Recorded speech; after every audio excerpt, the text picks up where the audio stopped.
योगदान दिए थे और सहयोग प्रदान भी किए थे इस साल के मंचन से ले भाई ईश्वरी सिंह ठाकुर जी, जो कि हमारे चाचा लोचन मरकाम के मामा जी है। आप भी बीएसएफ में इनके लिए एक बार जोरदार ताली बजाएंगे। और ऐसे आदर्शों को देखने से बिल्कुल नौजवान साथी लालयित होते हैं। मैं सहयोग करने के लिए हृदय से धन्यवाद करना चाहूँगा। शांति महाराज जय पुरादेव।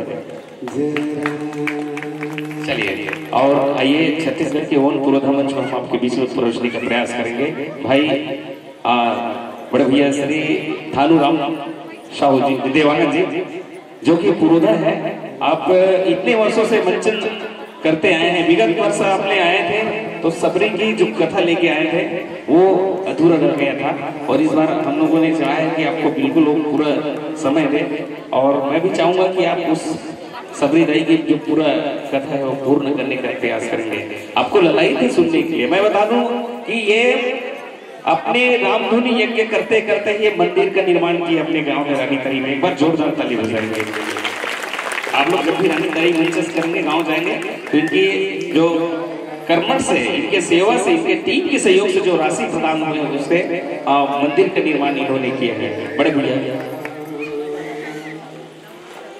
खाना खा लो पिछले आयोजन समिति की तरफ से निवेदन है, अभी खाना खाने जाना है। जस्ट जब तक शुरुआत होती है तब तक खा के आ जाना है। और निज मित्र अभी बात केवल माता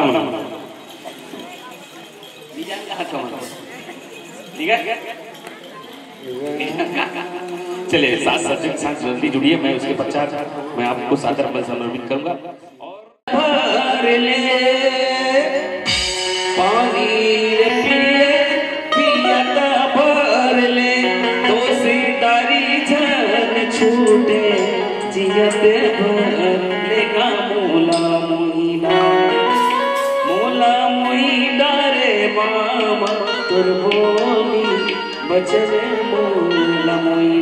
एक बार जोरदार ताली बजाते हुए सादर मन समर्पित है।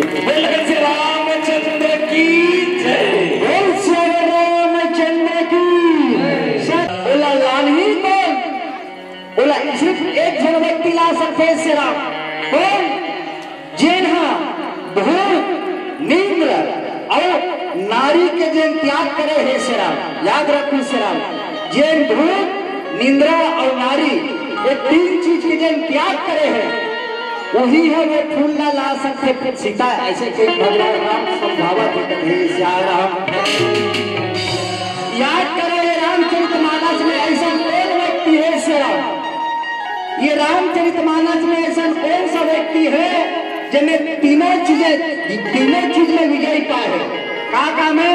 भूत निंद्रा और नारी, ये तीन चीज में कौन ऐसे व्यक्ति है जिन्हें विजय पाए थे श्री राम? काबर जन सीता माता सपना देखे और तोड़ पारी है हर श्री राम। ये तो करल का फसा था श्री राम। तोर बिन लगी रुआसी कन्हैया,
का घेरी घेरी और स्वास्थ्य कमजोर है तुम्हाला तयारी लागत होई वो हीरालाल के गोठला सुनत होता अपन अपन जगह में खड़ा होकर के भगवान का भजन करे है श्याम।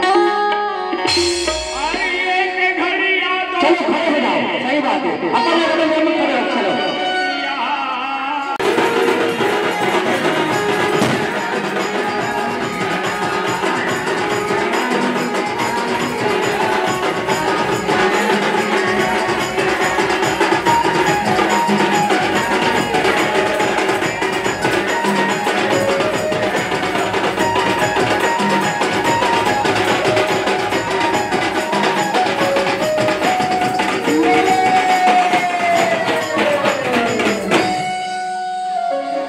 राम नाम के लूट है भैया, लूट सके तो लूट रे।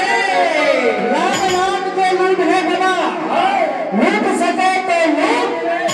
अंत समय पछताएगा जब प्राण जाएगा।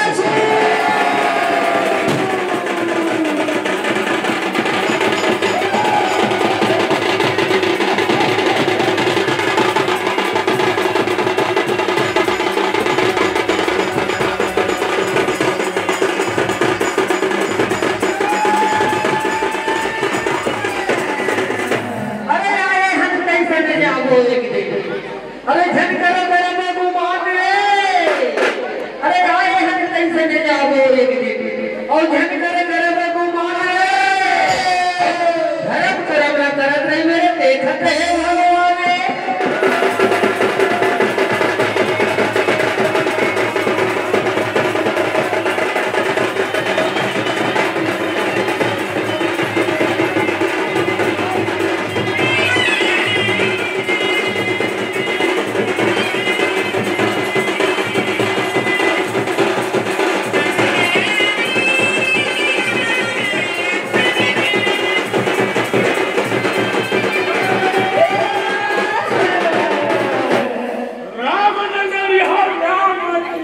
ये हो वैसे करना के ठीक है, वैसा करने वाला स्थिति मरना करना ठीक है।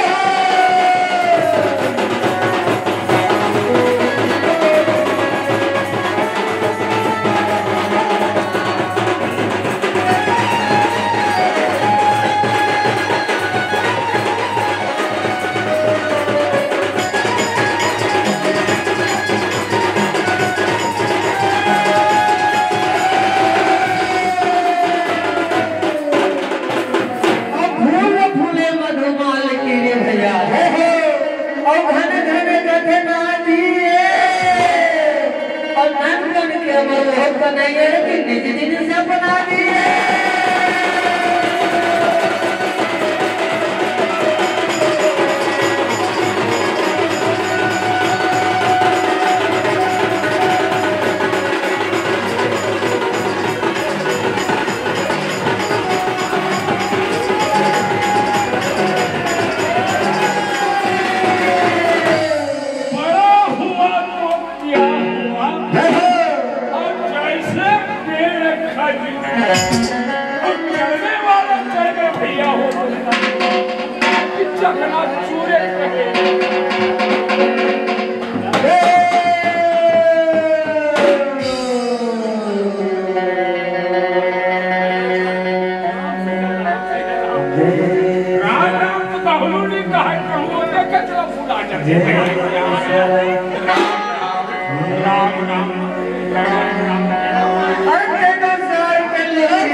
जय श्याम जय श्याम और जाना जाना है ना रामनगर की सबला जाना है ना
Thank you.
बोल श्री कृष्ण भगवान